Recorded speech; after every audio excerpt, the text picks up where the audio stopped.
Thank you for everyone for joining our end of the year live from Haiti Zoom update. I want to start the call this morning, but with just a few housekeeping points. So one, all mics are muted. So if you have any questions, please feel free to put them in the chat and we'll have a portion later on where we'll address those for you. Second, as always, I have Raymond Centenor, our Chief Operating Officer, joining me live from Cap Haitian, Haiti. So thanks for joining, Raymond. Thank you for Um, having. yeah, I think as we look back at 2024, we see a year of unprecedented success and challenges. Unfortunately, we've seen food poverty, hunger, and malnutrition spike after 10 years of reductions. We've also seen the rate of malnutrition in Haiti alone, now impacting over half of the country's population, reach a level never before seen in the Western Hemisphere. And we've seen civil unrest and violence impact more than 700,000 Haitians. But we've also seen a year of records that give us hope. And those are what we really want to talk with you about today. So, one, really because of solar, MFK has been able to reduce our carbon footprint by more than 400 tons of CO2 emissions. We've also seen our Haiti team respond to the malnutrition crisis, setting new production records, producing more than 19,000 treatments in October alone. The Haiti team has also joined with the World Food Program to expand our agriculture and farmer training to more than 600 farmers, triple our previous capacity, and more than half of which are women. And MFK has reached the amazing milestone of treating 1 million malnourished children and mothers with treatments produced right in our facility in Cap Haitian. I think we all know, but none of this could have happened without the dedication and determination of Remington and his team in Haiti. So, Remington, I just want to applaud you for that extraordinary and heroic work that you all have had this year. And I think this also highlights the importance of localization. What happens when Haitians are able to help their fellow neighbors and their fellow communities? And this is a powerful testament and story of what is able to be accomplished when that happens. So, Remington, maybe you can take a minute and tell us about how you and your team were able to achieve this and what it means to you. Yeah, absolutely, Chris. And again, thank you for this introduction. Um, we like to say that, as an organization in MFK, we have one of the advantages is the fact that we are a local humanitarian producer. And that's one thing that, a lot of other organization they may not have. And we are able to achieve our goal, our mission, and reach those record is because um, we are in Haiti. And one of the things that we realize is our strength is the consistency and also the resilience of our team. Um, as you all know, this current situation of Haiti right now is very critical, and it requires that as an organization and the whole team that we have to be innovative. We always have to be proactive, and most importantly, we need to be open-minded. As you can all imagine, we are based in Cap Haitian, in Haiti, that is already a remote location. So one of the things that we know, and with over time that we become very good at it, is always be prepared for the next challenge that will come. So our team, they continue to look for ways that we can improve and also use the resources, the limited resources that we have available, and build local partnership.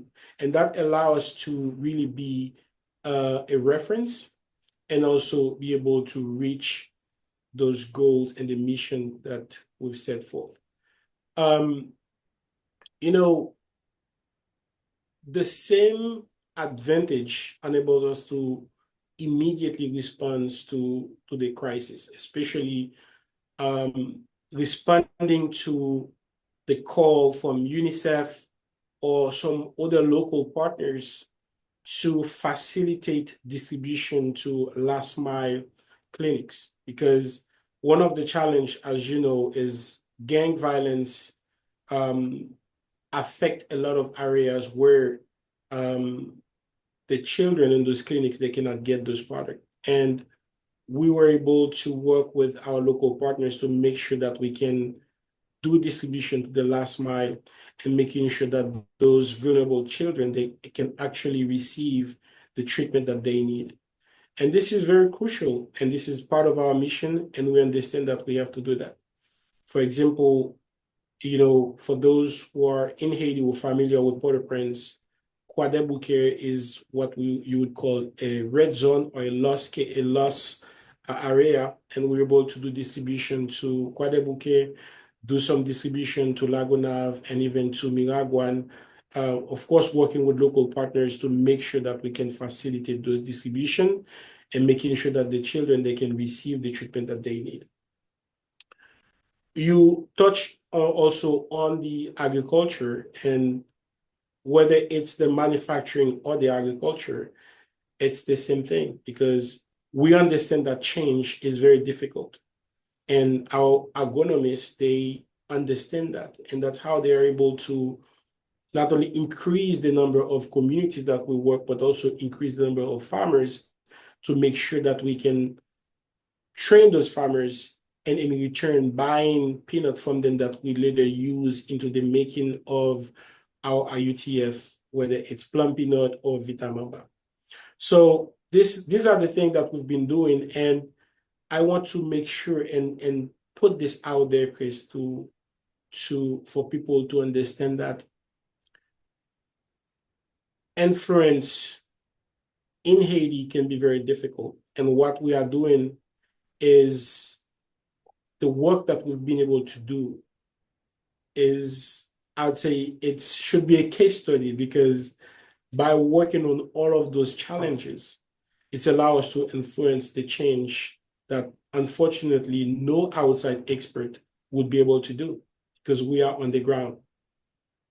Yeah, thank you for sharing that, Remington. I completely agree that as we continue to see the world struggle to deal with hunger, we've seen an increased interest in MFK's model of successfully creating sustainable and local solutions. Just a little over a month ago, MFK was invited to participate on a panel at the World Food Prize event in Iowa. And we were there to really share what successful localization looks like. Uh, I know we've also seen, surprisingly, in a year of such unrest and uncertainty, we've seen an increase in our visits to the factory.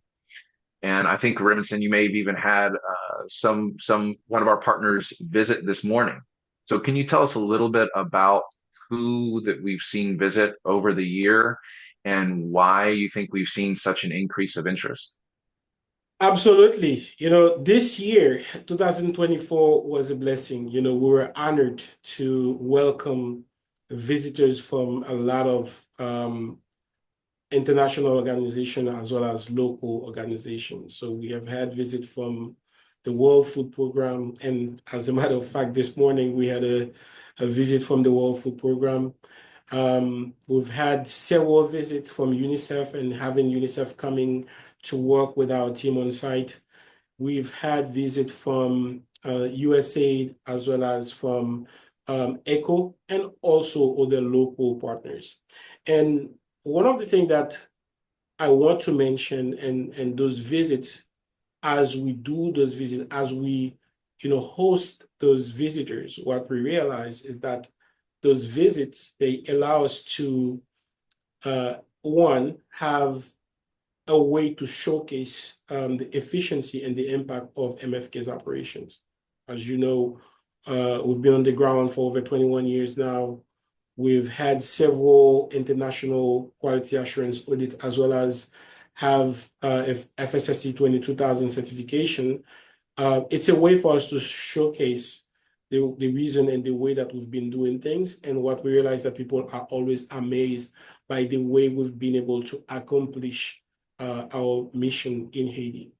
But also, those visits, they allow us to continue to strengthen our relationship with organizations that can amplify our efforts. I talked earlier about distribution to the last mile. That's, you know, thanks to those partnership and those visits and several meetings that were with UNICEF, that and also with our churches, that we realize, hey, that's something that we can do where our partners cannot reach to those areas, that we were able to do those distribution. It allows us to continue distribution of life-saving food to those clinics, but also allow us to work in partnership with UNICEF, that we can also distribute medical supplies to those clinics that are in need. But also, as part of those visit and partnership, we talked about this earlier. We actually have a partnership with the World Food Program, where we are now working on 4 communes in Northeast and cover 10 communities where we do farmers training. So that's an increase in the number of the communities that we reach in terms of farmers training, as well as the number of farmers that participate. So we're looking into, as you mentioned earlier, 600 farmers on a yearly basis that will be trained by our agronomists. And this is very important because they allow us to reinforce, the critical role that MFK plays in addressing malnutrition and building resilience in Haiti. Yeah, I think the last mile distributions that you've talked about might be the most amazing expansion and accomplishment that we've seen this year. We all know that going the last mile in Haiti really translates to doing whatever it takes. And this is a part of MFK's DNA. This is a part of our culture. And so as we've been contacted throughout the year and asked, can we help make distributions to remote, out of the way communities that are in harm's way? We of course say yes. Um, and this year, as we formalized our partnership with UNICEF, we've seen those distributions continue to grow. And we really look to expand those deliveries of essential treatments, prenatal vitamins, medical supplies, wherever is needed in the year to come. Um, and this has really put us in an amazing place where we have seen ourselves kind of become a linchpin in so many of the operations here in Haiti. And I would be remiss if I didn't say that this has all really been possible because of our many donors and supporters, those of you who are on this call. We've seen throughout this year, time and time again, as we had need, you stepped up to meet the challenge. We had a need for vehicles so that we could continue to safely transport our staff, get our nurse to the malnutrition clinics, reach our agricultural communities, and continue training. When we saw that need, you stepped up and you gave. We also saw the need to increase our security and enhance the perimeter wall around our facility, making sure that we protect our staff and the vital operations we have. And when that need was brought up, you stepped up and you gave. And then when we needed people to help underwrite the production of treatments so that we could distribute them to schools and to clinics in remote locations that wouldn't have access to them otherwise, you stepped up and you gave. And so, from the bottom of my heart, I want to thank you for making this all possible. I think at this point in the call, we want to take a break and just see if there's any questions in the chat. So, Melissa, over to you.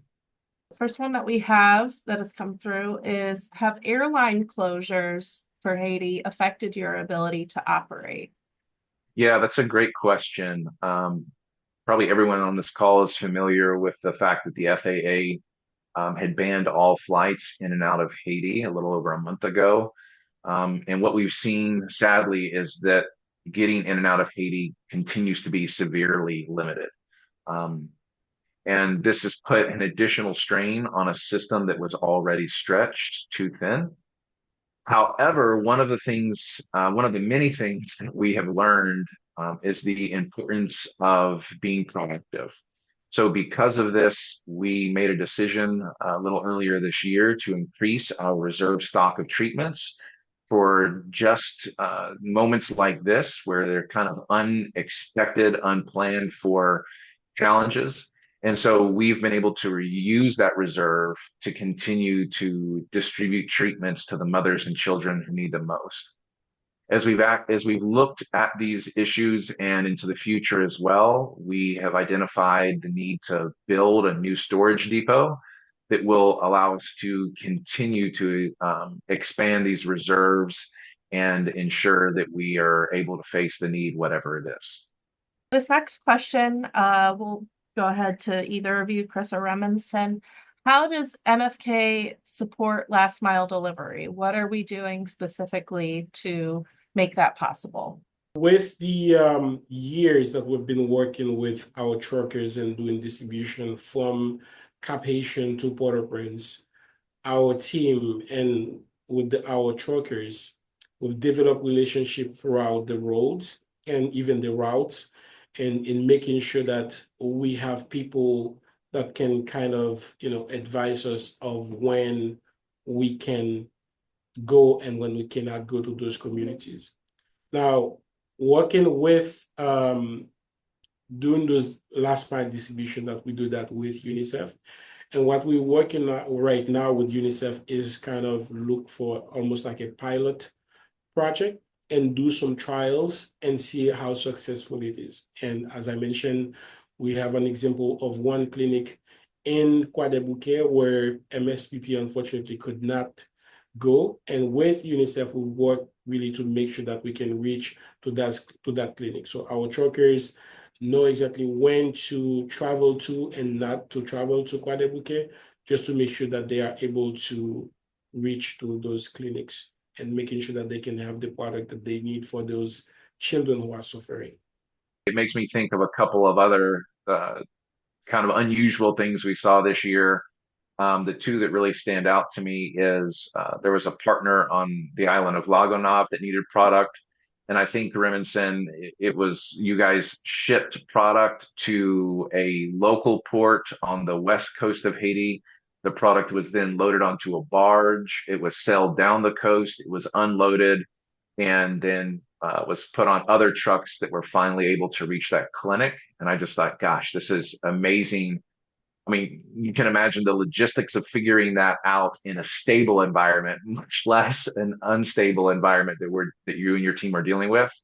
The other one that stands out to me is I remember there was a clinic kind of up in a more mountainous region, and the roads had been compromised, and you guys were able to get the product down to kind of to the base of the mountain. And I remember when the team sent photos of those boxes of RUTF strapped to the back of donkeys that were then sent up the side of the mountain so it could get to the clinic and to those children that desperately needed it. So we have these two examples, as you mentioned, Chris, and we have a recent example again that we're able to reach a clinic in Miragwan. So we actually have to ship the product to Port-au-Prince, from Port-au-Prince, ship it to the port, from the port, put that on a barge, and then once it gets to Miragwan, so they have to send someone to pick it up. It is very difficult, but I would say that what I mentioned about, being proactive, innovative, and open-minded, those are the examples of the actions that we are taking. When it's impossible, like the example that you mentioned, so one clinic in Casal, they usually get everything from Port-au-Prince. There's no way there for them to go to Port-au-Prince. So they had to go with donkey to pick up the product all the way in Mirebalais. So there's a lot of living examples of how the resilience of the people and being innovative and finding solutions works for us and for our partners.